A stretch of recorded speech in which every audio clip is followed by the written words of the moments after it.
Afrobeats is evolving, and at the center of that shift is one artist who consistently pushes the sound forward. For over a decade, the kings of Afrobeats were defined by the big three: Wizkid, Davido, and Burna Boy. But as time and sound evolve, the face of the genre just might be changing, and the crown just might be shifting. In this video, we'll discuss why Rema could be our new king of Afrobeats. And don't worry, I'm not just talking. I've got facts to back what I'm saying up, so stand your ground for your fave, but let's talk about it. Who is Rema? Well, Rema was born Divine Ikuba in Benin City, Edo, Nigeria. He started his music journey in church, performing Christian rap music, but after losing both his father and his older brother, he turned to secular music to support his family financially. I did my service in church, but it got to a point where I needed to move differently. Not because I wanted to for my pleasure, but because I was pushed to, I was pressured to. Being the only man in my family and losing my father and my brother, the body was on me, you feel me? Coming from my city, Benin City, there's not a lot of opportunities for women, and I couldn't just sit down comfortably waiting for my mother to feed me, or, waiting for the day that the pastor would give me money. I'm not that guy. I'm praising God and I'm doing it for God. I'm not doing it to please any man or anybody, you feel me? So, I took the stand, I went for competitions, I won some, I lost some, I stayed up late, I performed at bars, I ran everywhere, freestyling for people, just putting money together, for my family to eat. And that's how, I started making the different type of music that y'all call the secular music. In 2018, he went viral for the freestyle over the Prince's Gucci Gang. That freestyle caught the attention of the Prince, and later that year, Rema signed to GenZMusic, an imprint of Maven Records. During his artist development phase at Maven, he studied Afrobeats and created his own unique style, Afro-Rave, a fusion of Afrobeats, trap, pop, and global sounds from all over the world. The Prince was like, your voice is powerful. I feel like your voice on Afrobeats will slap. Try it. I didn't want to lose the opportunity, so I kept pushing myself more. If I lose this one, then nothing for me. You feel me? If I lose the opportunity, so I kept pushing myself. I didn't have a sound. I didn't know how to survive on Afrobeats until mid 2018. When it was, I met the Prince like March. So mid 2018 towards August, I made one song. Then I made Lady. Then I made Do Maybe. Wow. Yeah. So I caught up with the sound quite fast. Most especially because of the hunger, because I didn't want to go back and say, yo, mom, I lost the opportunity. I didn't want to lose. I'm that guy. Like, if you put me here now and say, yo, you have to learn this thing and like you have to do it, and that's the next bread or the way my family can eat. So I would stay up and make sure whatever I can do to, conquer. In 2019, he exploded on the scene with Do Maybe.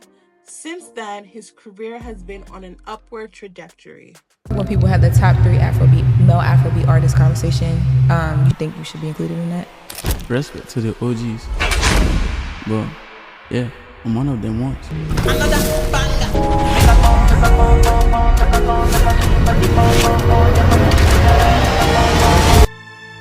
I am the future. I feel a sense of Africa in every genre, and I feel like this is just the beginning, and there's so much more.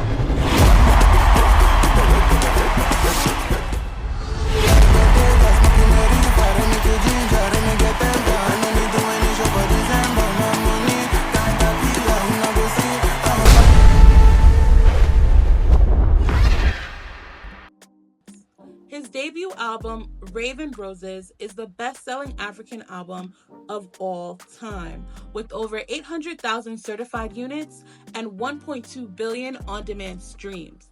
It's the longest charting Nigerian album on the Billboard 200. The song Calm Down, featuring Selena Gomez, peaked at number 3 on the Billboard Hot 100, making it the highest charting song led by an Afrobeats artist. It became the first African song to reach 1 billion on-demand streams in the US and 1 billion streams on Spotify. He's headlined major festivals like Coachella, Afro Nation, Rolling Loud, Rema holds streaming records on both Spotify and Apple Music. His second album, He Is, received a Grammy nomination for Best Global Music Album. And these are just the highlights. Every Afrobeats artist seems to have their own term for their sound, but Rema's Afro-Rave actually seems to be genre-bending and innovative. He fuses Afrobeats with trap, hip-hop, R&B, dancehall, Bollywood, Arab, and Latin influences. This separates him from mainstream Afrobeats that seems to be stuck in the Mapiano rut. His sound has noticeably influenced his peers, and you can hear a little bit of that Afro-Rave in the newer artists and even established artists experimenting more boldly with their sound. With He Is, Rema made a conscious return to his roots, blending that Afro-Rave sound with more indigenous beats that celebrate African culture. Most importantly, he wanted to showcase his Edo culture, and he was able to do that with songs like Ozeba, Azaman, and Benin Boys featuring Shali Poppy. This allowed him to build his own lane and separate himself from the Amapiano trend that's going on right now in Afrobeats. From day one, Rema had a clear brand and vision. He understood the power of social media and quickly named his fan group the Ravers.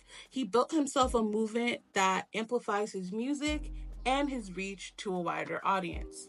He manages to do this, though, without oversharing online and keeping that layer of mystique that keeps people wanting more. At the beginning of his career, he leaned into his youthfulness, wearing bright streetwear and showcasing his playful, energetic side. His iconic teddy bear logo became a symbol of his teenage persona, resonating with fans who saw him as a relatable figure. This aesthetic was showcased in his colorful visuals and album artwork, which, FYI, he sketches himself before handing off to professional artists to perfect. All of his artwork depicts where he is in his career and his life. Here you can kind of see the gradual evolution of him as a person and an artist. As his music got more sensual, his image followed. He would wear leather fits, open shirts, exude this confident energy, showcasing a bolder, sexier Rema. Now, in the He Is or post He Is era, he's taken on this dark rocker aesthetic, wearing dark sunglasses, oversized jackets, biker leathers, and streetwear. His new accessory is now a cigarette, and the imagery is more gothic and red, mirroring his musical evolution. But I noticed how like your style changes a lot too with your music, you know? And within this like new era of you, like who's kind of like your style inspo? Like where do you pull from? I would say because I lean into a very much cinematic sound, being colorful didn't really like make any sense with the sound or the frequency of the sound. I felt like more earthy and like darker tones would be the best. Having so much like grunginess to the music, is like I just had to tap into the whole emo style, literally. And I watched a couple of documentaries on YouTube about like, you know, different like rock bands and like, you know, their mood on stage. You know, everything changed about it. It's like it's not just the fits. It's like even my stage prop gotta make sense with whatever I got going on. True. You know, even my drummer gotta be on the same energy. You know, Your drummer's probably like, fuck, man, I don't want to wear this. Right. So it's not really. It's not really all about. Oh, I see this guy wearing this, I want to wear it too. It's like we all gotta wear it. It's not really it's what the face calls for. It's like I call my DJ and yo, bro, you gotta keep your colorful clothes for your day to day, but like when we're on stage, you know, we just gotta live, you know, we gotta live the music, literally. 100%. But I took a lot of inspirations from emo rock. Yeah, makes sense. No, and I see that now when I see videos of your performances, like Everyone. Like, if you watch the O2 performance, my drummer had like a spiky hair. yeah. Some people were dressed like Dracula, some people were just like, it was just like a whole thing. Rema has revolutionized Afrobeats performances. He doesn't just perform. He delivers a full-blown experience. His energy is intense, calculated, and futuristic. He moves like a rock star. From jumping to sliding, just using the stage like a playground. His facial expressions, the lighting, the props, and visuals all serve as a narrative to a story that he's trying to tell. He blends cinematic staging with cultural pride, using red lights, smoke, lasers, Afro-Rave imagery, all while showcasing nods to his Edo culture. Rema isn't just bringing a new sound, he's bringing a whole new vision. He's redefined what Afrobeats performances look like on a global stage. One thing that really sets Rema apart and why I think he deserves the crown is his mentality. From the very start of his career, Rema wasn't just thinking about Nigeria or thinking about Africa. He said from day one he wanted his music to not only touch the Western world, but Latin America, India, everywhere. His sound was always built with international impact in mind. Not because he wanted to water Afrobeats down, but because he understood that Afrobeats could be a global force. And he's made that happen.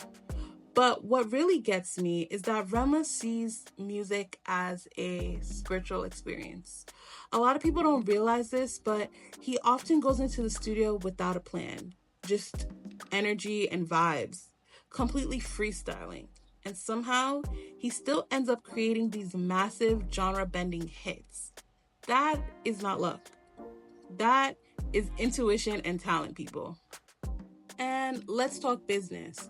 This kid is business-minded as hell. When I hear him speak in interviews, I don't just hear an artist. I hear a future mogul. He understands industry politics and understands that even though he might not personally vibe with another artist, he understands that a collab will move the culture forward, so he's down to do it. Because for him, it's bigger than just his ego. It's about Afrobeats being on a world stage. You see, Rema isn't trying to be the biggest in Africa. He's trying to be the biggest in the world, and he's making all the right moves to get him there. Every king faces challenges, and Rema is no exception to that. Critics say his experimental sound, especially earlier on with the Indian and Arab influences, felt a little too unconventional for Afrobeats. Some feel his lyrics sometimes rely too much on vocal play and gibberish rather than structured songwriting. The actual parts I actually put words was when I had much time. But when I found out I was running out of time, I started, put in vibes, just melodies, so that when my session is over and I leave, and when I have another session and I come back, I will put actual words in them. And when I vibed and had my fun and, my session was over, and I left the studio and I came back and I played the song for my manager, and he was like, it's cool, leave it that way. I was like, you sure? It was like, yeah, the people will feel it. He's also faced some demonic allegations.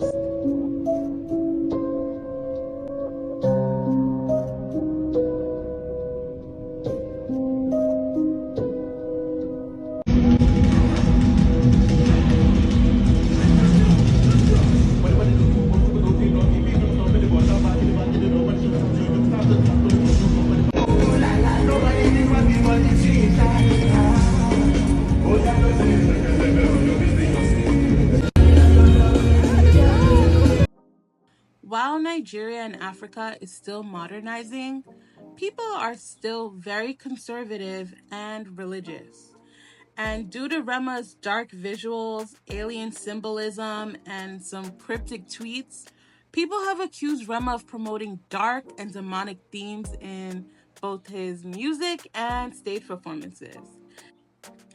He's addressed this by emphasizing that his art is creative symbolism of both his life and his culture, and it should not be taken too literal.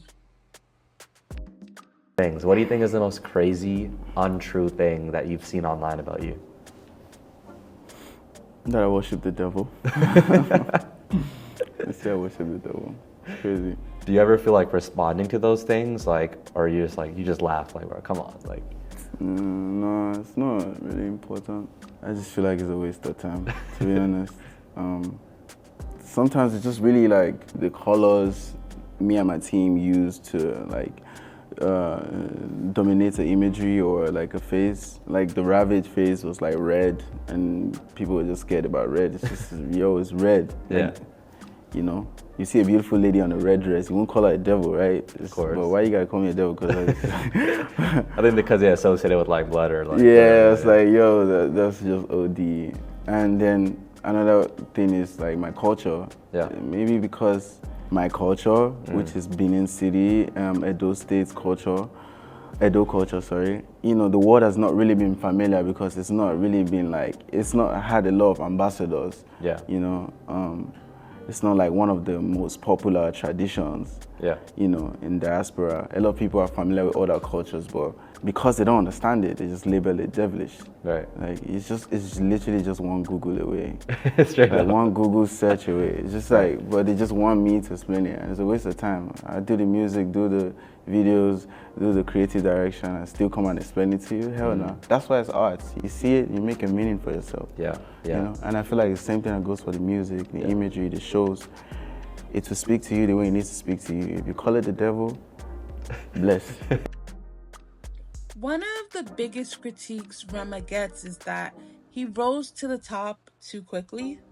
Some fans and critics feel he hasn't earned a spot next to the big three because he didn't go through traditional struggle to success story, at least within the industry. He's had no long grind, no career setback, no real underdog story. And in Afrobeats, where artists spend years building credibility and climbing up the industry ladder, that matters to a lot of people. They want to see 10 plus years in the game, multiple albums, label fights, reinventions, or at least a flop or two before they can crown you king. But here's the reality. Rema hasn't had to grind the traditional way because he's been pretty successful from the start. His debut single, Do Maybe, was an instant hit. And since then, nearly every release of his has gone viral, top charts, or pushed the boundaries of Afrobeats. He's had no long hiatus, no fall off moment, no sophomore album slump. This kind of consistent momentum is rare, even for the big three. Wizkid has had to reinvent. Davido had to work really hard to prove to the industry that he was more than just the son of a billionaire. And Burna Boy had years of struggle and near blacklisting before he became a global success. But Rema, he came in already polished, focused, and ready, with a global vision and a clear brand. His overnight success wasn't just luck. It was alignment of talent, timing, and definitely strategy. So yes, he's young. And yes, his journey has been unconventional. But don't confuse a smooth rise with weak legacy. Rema has proven he's not just an artist, he's a movement. At just 24 years old, he's accomplished what many Afrobeats artists only dream of. World tours, record-breaking singles, global collaborations, a signature sound, and a brand that is 100% his own. Whether you judge him based on where he stands today or what he's still going to do, Rema is undeniably already a legend. He's changed the sound, he's broken records, he's redefined what it means to be an Afrobeats artist. So, is Rema the new king of Afrobeats? Or is it still too soon to hand over the throne? Let me know what you think in the comments, and thank you for watching.